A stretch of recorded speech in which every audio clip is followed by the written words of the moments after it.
Hatıray çıxır, bu gecelerin safsız olur. Yine ürəyim çox darıxır.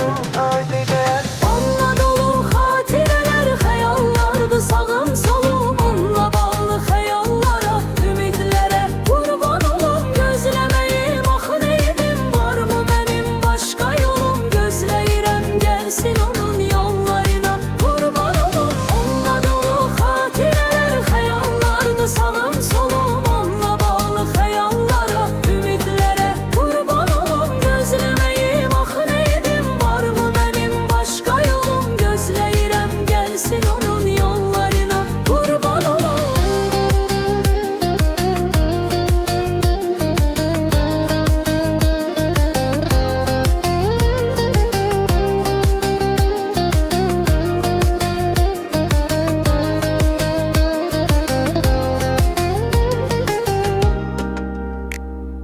Her gün derdim çoxalır, insan dərddən qocalır. Gözləyirəm gəlmir amma, gəlmir ümidim azalır. Hər şey məni yaman sıxır, yenə günəş batır ay çıxır. Bu gecələrin safsız olur, yenə ürəyim çox darıxır.